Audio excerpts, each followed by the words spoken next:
From the studios of Farm Journal Broadcast, this is AgDay.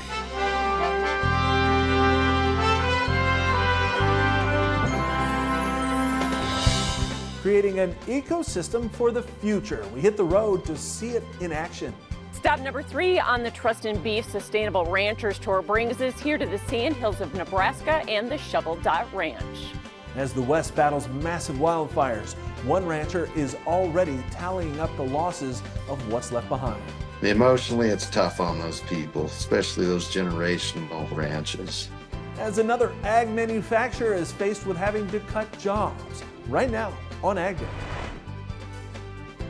AgDay is brought to you by Pioneer. Ben's bins, please hold. Yeah, Ben's has been busy all day. Seems like no one can keep up with this new Z series. What did you all put in these seeds? Science. Good morning, I'm Clinton Griffiths. The ongoing downturn in the ag economy is forcing another ag manufacturer to make cuts. The latest, Kinze Manufacturing. That company announcing it is laying off 193 people out of the 815 that work at its facility in Williamsburg, Iowa. Employees were notified on Wednesday and the layoffs went into effect on Thursday. Now, Kinze releasing a statement to AgDay saying, quote, "We deeply regret the necessity of this action. This decision was not made lightly and it is a direct response to current ag market realities," end quote. Now, Kinze was founded 59 years ago. It's known for its planters, grain carts, and tillage equipment. As we've been reporting, Iowa has been hit hard by layoffs in the ag equipment industry, including several job cuts at John Deere. And we've learned more about the recent cuts at the company involving salaried employees. Now, Iowa warned, supplying a breakdown of the job titles impacted at John Deere's financial Waterloo and Dubuque facilities.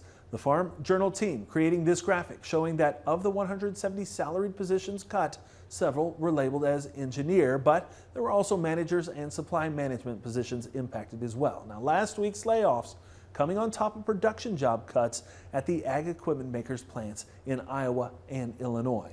The United Auto Workers releasing a strongly worded statement with the title UAW Statement on Corporate Greed at John Deere, saying it is working to minimize the impacts of the cuts and layoffs for its members at Deere, saying, quote, "John Deere's reckless layoffs and job cuts are an insult to the working class people of Iowa and Illinois, and the United Auto Workers will fight for justice for our members and communities affected by these moves," end quote. Now, Farm Journal's Tyne Morgan, in an exclusive, talked last week with one John Deere executive about its UAW workforce.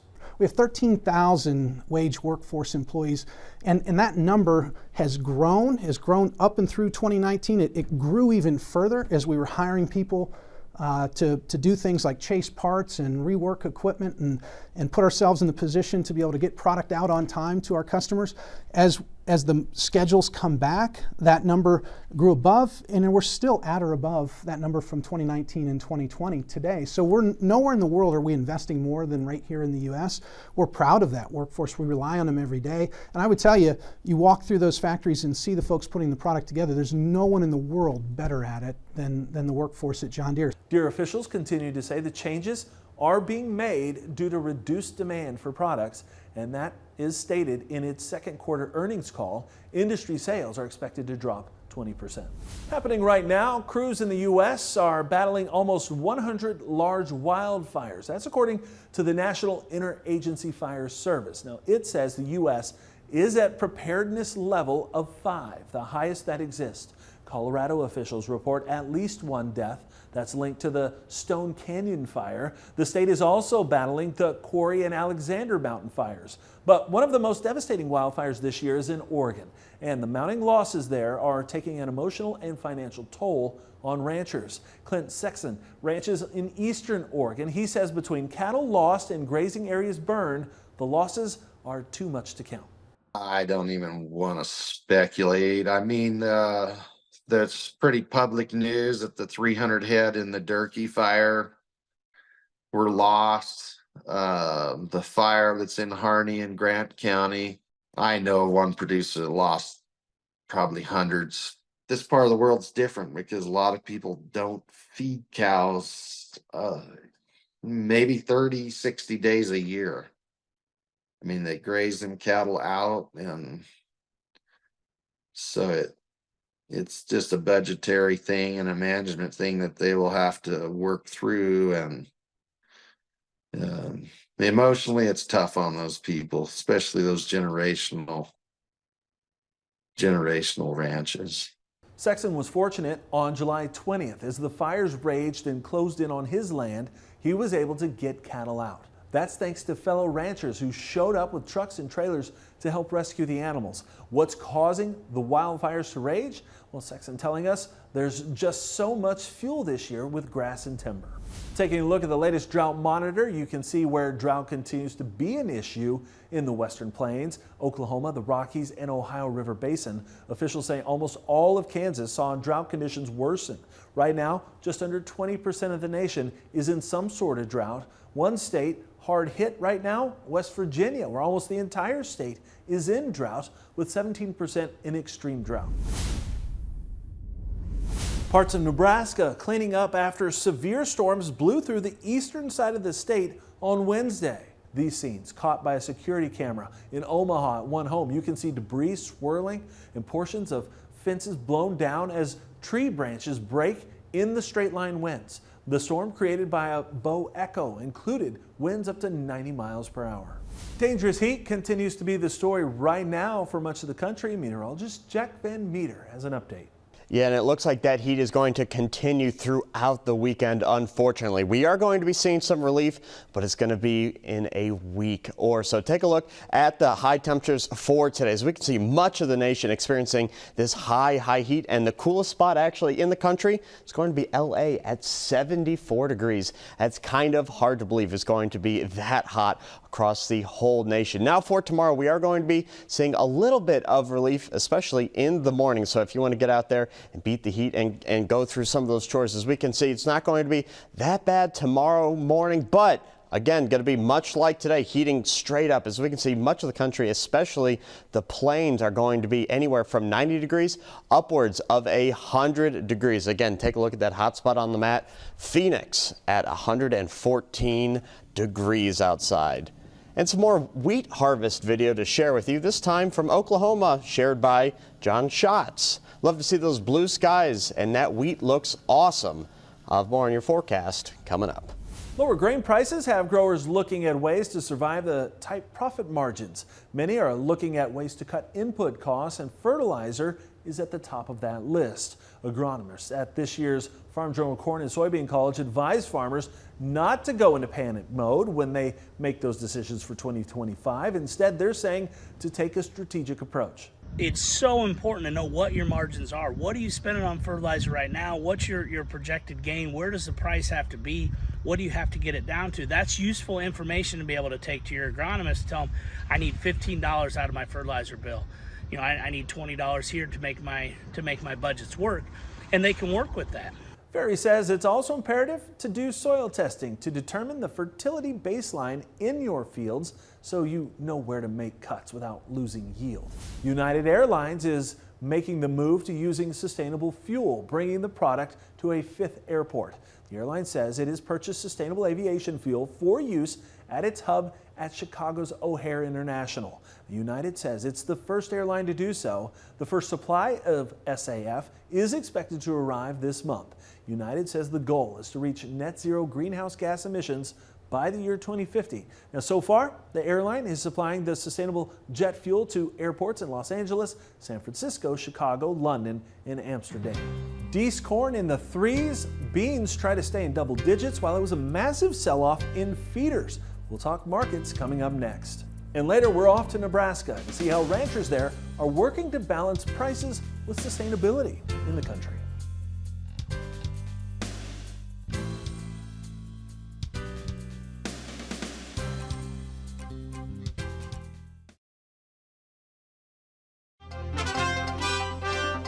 Corteva is the latest ag company to report second quarter earnings. The ag chemical company reporting a second quarter profit of more than $1 billion. On a per share basis, the Indianapolis-based company said it had net income of $1.51. The results exceeded Wall Street expectations. However, taking the whole first half of 2024 into consideration, net sales have declined 3% versus last year.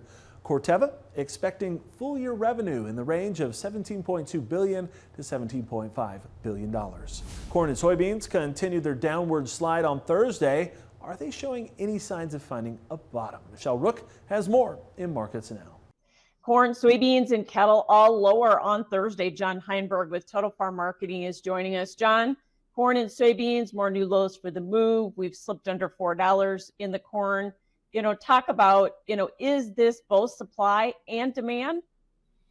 I think very much so. I mean, obviously the supply that's possibly coming down the pipeline is well talked about here. And, we'll start seeing some of those yield estimates, some boots on the ground, maybe getting in the fields here in the next couple of weeks. So we'll get a little better picture maybe on that side of it. But to me, really, it's a more of a demand story in this window here.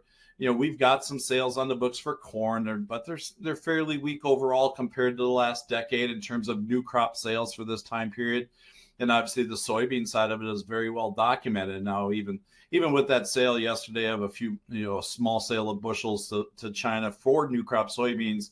Those are routine sales that really don't move the needle right now. We need to see those numbers be in that 500,000-600,000 metric ton window versus 130, those types of things. And we've been blaming a lot of this on funds selling, but it's also farmer selling too, isn't it? That's going to be a concern for me as we go through the August window here. It's that time frame where anything that's still in the bin that needs to get moved has to kind of come out to get prepared for harvest. Plus, we're also going to start running into those September basis contracts, and those will need to be priced out here before the end of August gets to us. So that's got me very, very cautious that there's going to be some bushels moving here. Producers are just going to be kind of got their hands tied and need to make a move. And markets like to go after a week long. And unfortunately, the weakest long in the marketplace is a producer holding bushels. And so how ugly could it get, John? If you look at some of the charts, if we see accelerated selling, I could see that September contract possibly get down to a 340 type area. We moved here fairly quickly as we broke through that 4 handle last week. But now we got to see where we can go with that. If that's the time frame, that would pull December down. And we got about 16-17 cents a carry in December. That would put us in the upper 350s. Okay, thanks for joining us. John Heinberg with Total Farm Marketing. We'll have more AgDay coming up.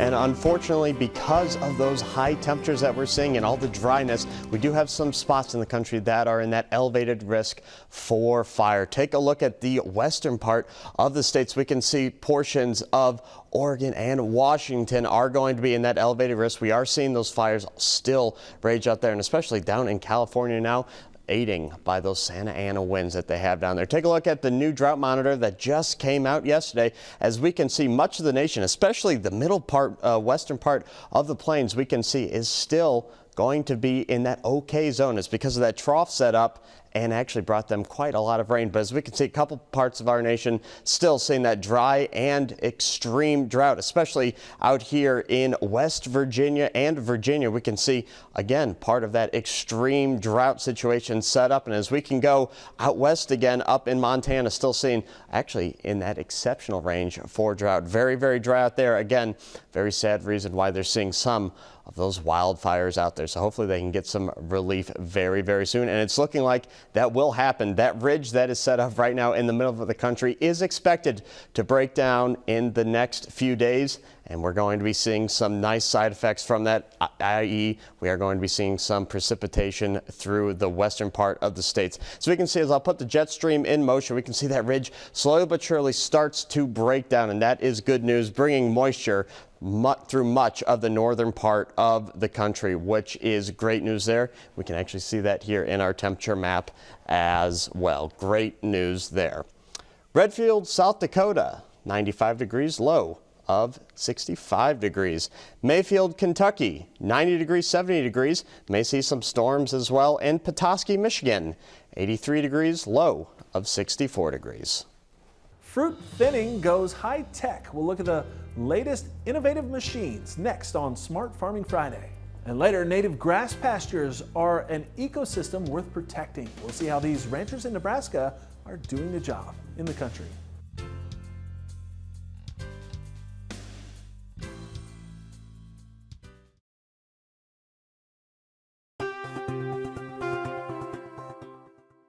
Managing fruit can be labor intensive, but researchers are working on a robot to help make the job easier. It's a robotic fruitlet thinner. It was created by students and researchers at Washington State and Oregon State universities. Now, it looks similar to this model created a few years ago. It has a robotic arm that has computer vision and can spot fruitlets that need to be thinned out. Now, you can see it has a kind of claw on the end that can yank the fruit right off the tree. Now, the teams are also working on a robot that can do even more when it comes to apples, including pruning, pollination, and blossom thinning.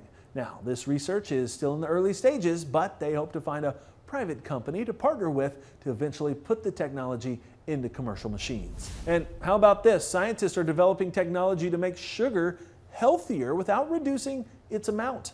This was recently reported by the Wall Street Journal. Harvard's Weiss Institute creating an enzyme that converts sugar to fiber in the gut, potentially cutting sugar absorption by 30%. Now, this enzyme is encased in nanoparticles that release it in the intestine. Additionally, San Francisco-based Biolumin has launched Munch Munch. It's a drink mix containing microscopic sponges that soak up sugar in the stomach, preventing it from entering the bloodstream. Both products aim to stop sugar's harmful effects while preserving its benefits and taste. Native grass pastures are an important part of the Nebraska range. We'll see how ranchers there are protecting this valuable resource next in the country.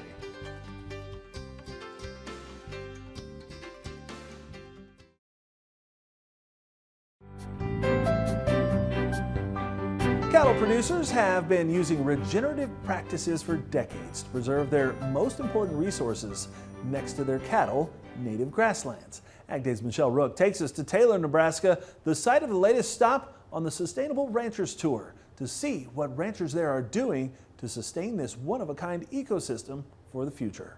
Ranchers here in the Sandhills of Nebraska are preserving this unique ecosystem through regenerative practices as well as holistic grazing management, including the Shovel Dot Ranch. The Sandhills is a unique ecosystem making up nearly a quarter of the state.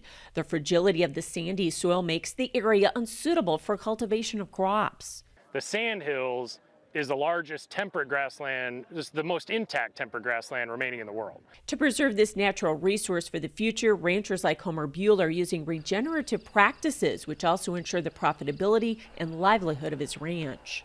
It's a fragile landscape, but if you treat it right, and it can be very productive and produce grass. And really the only use for something like the Sandhills, primarily, I mean, you have a few pivots here and there, but it's primarily just the native grasses grazed by some type of livestock. So we need to always, that's the best way to harvest and to use what we have here. Tour participants saw the results of the Buell's rotational grazing management plan and control of cedar trees, which fosters biodiversity and native grass production across nearly 15,000 acres. And so that's really what we're talking about when we talk about sustainability in these practices, is the proper grazing practices, so that we don't abuse our soil, we don't abuse our grasses. The Buell's breeding program and generations of strong cattle genetics also improve their herd's efficiency, which benefits the entire beef chain. And that's where we're looking at sustainability, is how do you look at, again, what kind of cow will work here but still make a product that really works well for the end consumer, but also for the feed yard and the whole chain. A cattle handling demonstration illustrated how Buell's are using a low-stress environment to get the most out of their animal health program. And so if the animal is stressed when we administer that vaccine, the immune system's compromised and can have a reduced response to that vaccine. Plus, a sustainability panel featured Nebraska rancher Jacqueline Wilson, who shared her operation sustainability story. Getting down to the nuts and bolts of analyzing that data. You know, how can we increase cattle production without increasing cattle numbers? Or how can we better our land without increasing our acres or throwing on additional fertilizers? And Trey Wasserberger detailed how he and other Nebraska cattle producers are taking their sustainably produced beef directly to consumers through their one-of-a-kind sustainable beef plant being built in North Platte. We're trying to grow demand for beef and proteins in general. And consumers have never really in a supply chain been connected to ranchers all the way. So sustainability is an all-encompassing effort for Nebraska cattle producers from gate to plate, but it will keep them on the land for years to come. I'm Michelle Rook reporting for AgDay. All right, thanks, Michelle. We'll look forward to seeing more reports from the Sustainable Ranchers Tour in the coming days. And that's all the time we have this morning. We're sure glad you tuned in. From all of us here at AgDay, I'm Quentin Griffiths. Have a great day.